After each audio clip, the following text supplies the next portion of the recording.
France western Europe में पाया जाने वाला एक इंतहाई खूबसूरत और हिस्टोरिकल कंट्री है जहाँ पे हर साल दुनिया भर से लाखों टूरिस्ट आते हैं। फ्रांस की जो टोटल पॉपुलेशन है वो 68 मिलियन है। इसके अलावा जो इसकी जीडीपी है वो 3.2 ट्रिलियन यूएसडी डॉलर है। फ्रांस यूरोपियन यूनियन का एक फाउंडिंग मेंबर है। इसके अलावा वो नेटो का भी पार्ट है। फ्रांस G20 और G7 का एक्टिव और परमानेंट मेंबर है। फ्रांस टोटल यूरोप की 18% एग्रीकल्चर की डिमांड को पूरा करता है। इसमें जो मेजर पोर्शन है वो एग्रीकल्चर के साथ साथ लाइफ स्टॉक, वेटनरी और एनिमल इंडस्ट्री से भी जुड़ा हुआ है। फ्रांस के वेटनरी और एनिमल मार्केट का साइज देखा जाए तो इस वक्त जो इसकी मार्केट का साइज वो 5.3 बिलियन डॉलर का है, लेकिन आने वाले चंद सालों में ये माना जा रहा है कि ये साइज 8.9 बिलियन डॉलर तक भी जा सकता है। इसका मतलब है कि आने वाले कुछ सालों में मजीद इसके अंदर जो है जॉब अपॉर्चुनिटीज बढ़ेंगी और बिजनेस अपॉर्चुनिटीज बढ़ेंगी। फ्रांस के अपने ग्रेजुएट इतने ज्यादा नहीं है कि वो फ्रांस की जो डिमांड है वो पूरा कर सकें, इसलिए हर साल फ्रांस के अंदर बाहर से आने वाले वेटनरी को अलाउ किया जाता है कि वो यहाँ पे आके प्रैक्टिस कर सकें, लेकिन उससे पहले उनको वहाँ पे एक मिनिस्ट्री ऑफ एग्रीकल्चर का टेस्ट देना पड़ता है, जिसके बाद वो एलिजिबल हो जाते हैं कि वो फ्रांस के अंदर अपनी वेटनरी की डिग्री पे काम कर सकते हैं। आज की इस वीडियो में हम आपको बताएंगे कैसे आप फ्रांस के अंदर अपनी वेटनरी की डिग्री को रजिस्टर करवा सकते हैं, कौन एलिजिबल है, क्या क्राइटेरिया है, प्रोसेस क्या है और कितनी फीस है। मेरा नाम है डॉक्टर सरफराज असलम और आप देख रहे हैं मेरा यूट्यूब चैनल वेट बुक्स। इससे पहले भी मैंने कुछ कंट्रीज को कवर किया है जहां पे आपको बताया गया है कैसे आप किसी दूसरे कंट्री में जाकर अपनी वेटनरी की डिग्री को रजिस्टर करवा सकते हैं। अभी तक अगर आपने मेरा यूट्यूब चैनल सब्सक्राइब नहीं किया तो आप सब्सक्राइब कर लें ताकि आने वाली मजीद वीडियो जिसमें हम आपको बताएंगे कैसे आप किसी दूसरी कंट्री में जाके अपनी वेटनरी की डिग्री को रजिस्टर करवाने के बाद वहां पे एज ए वेटनरियन काम कर सकते हैं। फ्रांस में इस वक्त 21,500 रजिस्टर्ड वेटनरी सर्जन काम कर रहे हैं, जिसमें 59% जो है फीमेल काम कर रही हैं। जितने भी रजिस्टर्ड वेटनरियन हैं, इनकम ज्यादा होने की वजह से स्पेशली प्रायोरिटाइज करते हैं कि वो पेट इंडस्ट्री में काम करें, क्योंकि उनको कंट्रोल करना इजी है बनिस्बत लार्ज एनिमल में प्रोडक्शन में, क्योंकि वहाँ पे एनिमल का साइज बड़ा होता है। इसलिए लोग कोशिश करते हैं कि वो पेट सेंटर में काम करें, क्योंकि वहाँ पे एनिमल छोटे होते हैं और उनको कंट्रोल करना और उनको ट्रीट करना इजी होता है as compare to large animal.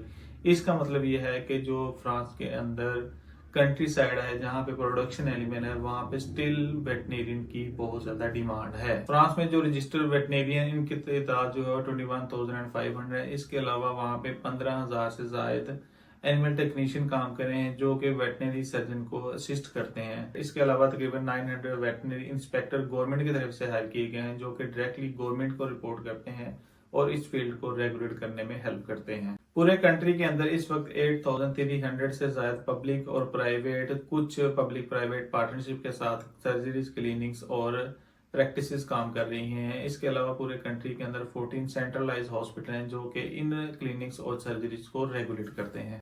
In centralise hospital के अंदर स्पेशलिस्ट मौजूद होते हैं जो कि डायरेक्टली यूनिवर्सिटीज के साथ अटैच होते हैं, रिसर्च में हेल्प करते हैं, और जब कभी किसी किस्म का केस इन क्लिनिक्स और सर्जरीज में सॉल्व नहीं हो सकता तो उनको इन सेंट्रलाइज हॉस्पिटल में लाया जाता है। वहां पे मौजूद स्पेशलिस्ट इनको असिस्ट करते हैं और इनको हेल्प करते हैं इन केसेस को सॉल्व करने के लिए। फ्रांस के अंदर अगर एनिमल के नंबर को देखा जाए तो इस वक्त वहां पे 7.5 मिलियन कंपेनियन एनिमल मौजूद हैं, जिसमें डॉग, कैट, बर्ड्स और फिश, इसके अलावा वाइल्ड लाइफ और रेप्टाइल शामिल हैं। अगर लाइफ स्टॉक के नंबर को देखा जाए तो इस वक्त वहां पे 35 to 40 million life stock animal मौजूद हैं, जिसमें कैटल, शीप, गोट और पिग्स शामिल हैं। अगर पोल्ट्री की बात की जाए तो फ्रांस के अंदर 35 मिलियन पोल्ट्री बर्ड्स मौजूद हैं। जो जिस तरह पूरी दुनिया में वेटनरी सर्जन की प्रायोरिटी हमेशा से पेट एनिमल रहे हैं, कंपेनियन एनिमल रहे हैं, क्योंकि वहां पे इनकम ज्यादा है और इन एनिमल को इजी टू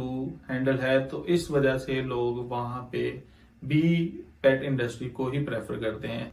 स्पेशली जो अब्रॉड के वेटनेरियन हैं उनके लिए ये मार्केट एक ओपन एंड है। अगर आप वहां पे एज ए वेटनेरियन काम करना चाह रहे हैं तो ये इंडस्ट्री आपके लिए एक जॉब अपॉर्चुनिटी हो सकती है।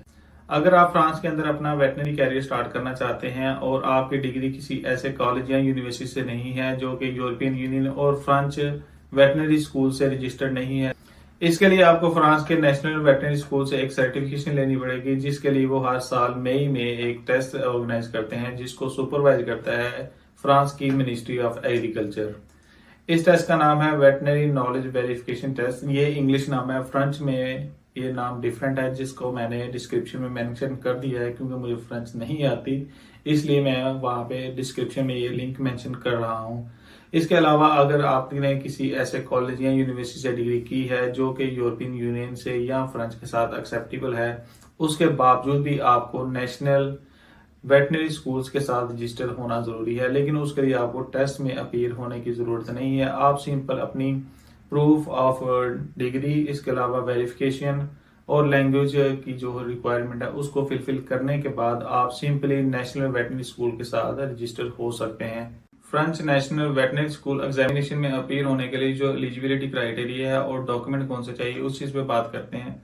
तो सबसे पहले आपके पास एक 5 साल की डीवीएम की डिग्री होनी चाहिए जो आपके होम कंट्री में मौजूद जो रजिस्टर्ड काउंसिल या बोर्ड है उससे वेरीफाई होनी चाहिए। आपके पास 3 साल का वर्किंग एक्सपीरियंस होना जरूरी है जो कि किसी भी फील्ड में हो सकता है। आपको वो वर्किंग एक्सपीरियंस डेयरी में हो सकता है या कंपेनियन एनिमल में, प्रोडक्शन एनिमल में, इस चीज पे फर्क नहीं पड़ता, लेकिन मिनिमम आपके पास जो वर्किंग एक्सपीरियंस है वो 3 साल का होना जरूरी है।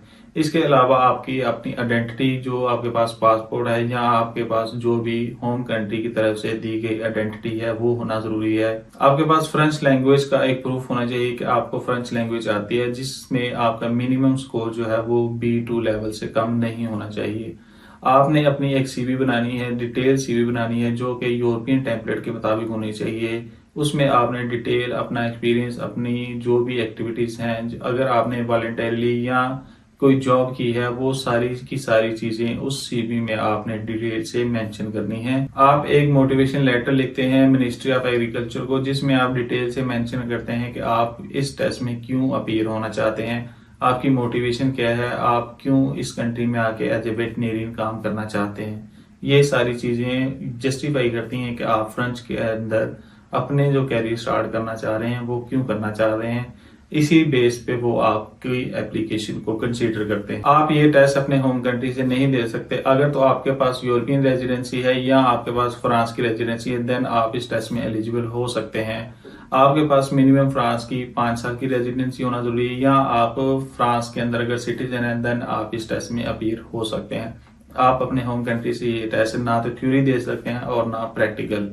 जो भी आपके पास डॉक्यूमेंट है, जो आप डॉक्यूमेंट एप्लीकेशन में लगा रहे हैं, वो फ्रेंच लैंग्वेज में ट्रांसलेट होना जरूरी है। अगर आपकी डिग्री इंग्लिश में है या किसी और लैंग्वेज में है, उसको आप ट्रांसलेट करवाते हैं अपनी फ्रेंच लैंग्वेज में, और इसके अलावा वो जो ट्रांसलेशन है वो वेरीफाई भी होनी चाहिए। जब आप ये सारे डॉक्यूमेंट तैयार कर लेते हैं, कंप्लीट कर लेते हैं, उसके बाद आप एक फाइल बना के ये सारे डॉक्यूमेंट पेपर फॉर्म में आप बाई पोस्ट उनको पोस्ट करते हैं मिनिस्ट्री ऑफ एग्रीकल्चर को। देन वो इस एप्लीकेशन को कंसीडर करके आपको रिस्पांस देते हैं आया कि आप एलिजिबल हैं कि नहीं। फ्रांस के अंदर अगर आप किसी किस्म की कोई भी जॉब या किसी टेस्ट में अपीयर होना चाहते हैं तो उसकी जो बेसिक रिक्वायरमेंट है वो वहाँ की फ्रेंच लैंग्वेज है।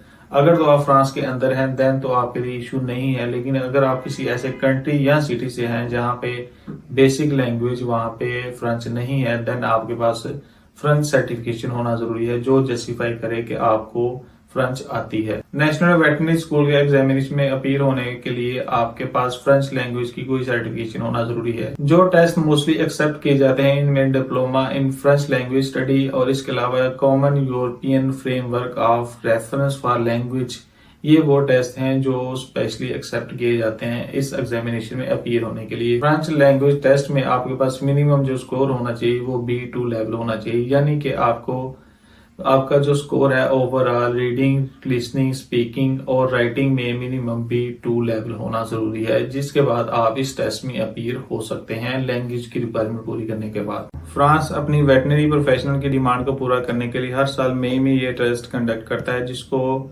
सुपरवाइज करता है मिनिस्ट्री ऑफ एग्रीकल्चर, और इसकी जो डेडलाइन है वो 30 जनवरी डेडलाइन होती है। इससे पहले आपने अपने डॉक्यूमेंट और नेरिस की जो वेबसाइट है वहां से डाउनलोड करने के बाद वहां पे आपने डिलीवर करवाने होते हैं। 30 जनवरी इसकी डेडलाइन है। आपके जो एप्लीकेशन है वो उनके ऑफिस में 30 जनवरी से पहले पहुंचना जरूरी है। अगर उसके बाद आपकी ये डॉक्यूमेंट वहां पे पहुंचते हैं तो उनको रिजेक्ट कर दिया जाता है, उनको एक्सेप्ट नहीं किया जाता।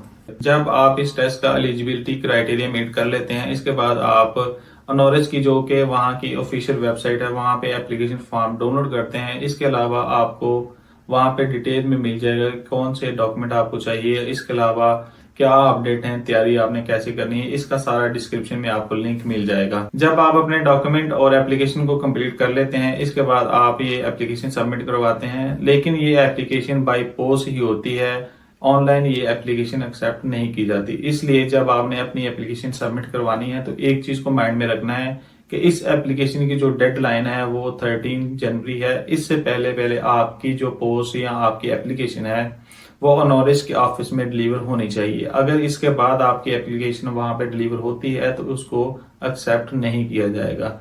उम्मीद है कि आपको ये वीडियो पसंद आई होगी। इस वीडियो में हमने आपको बताने की कोशिश की है कि क्या वाकई फ्रांस के अंदर वेटनरी प्रोफेशनल के लिए पोटेंशियल है। अगर आपने किसी ऐसे कॉलेज या यूनिवर्सिटी से डिग्री की है जो फ्रांस के अंदर एक्सेप्टेबल नहीं है, देन आपको क्या करना चाहिए। वहां पे अगर आपने कोई ऐसा टेस्ट या एग्जाम देना है जो कि वहां पे आपको इस चीज के लिए एलिजिबल कर दे कि आप वहां पे प्रैक्टिस कर सकें, तो उसका क्राइटेरिया क्या है, उसके लिए जो डॉक्यूमेंट हैं वो कौन से होने चाहिए। आने वाली वीडियो में हम आपको बताएंगे कि वहां पे अगर टेस्ट है तो वो टेस्ट कैसे दिया जाता है, उसकी जो एप्लीकेशन प्रोसेस है वो हमने आपको पहले ही बता दी है। अब हम बताएंगे आपको कि जो टेस्ट है, जो एग्जाम है, वो किस तरह होता है, उसकी क्या डिवीजन है, वहां पे कैसे एवेल्युएशन होती है। सारी की सारी डिटेल हम आपको नेक्स्ट वीडियो में बताएंगे। ऐसी मजीद वीडियोस को देखने के लिए हमारे चैनल को सब्सक्राइब कर दें। अपना बहुत सारा ख्याल रखेंगे। अल्लाह हाफिज।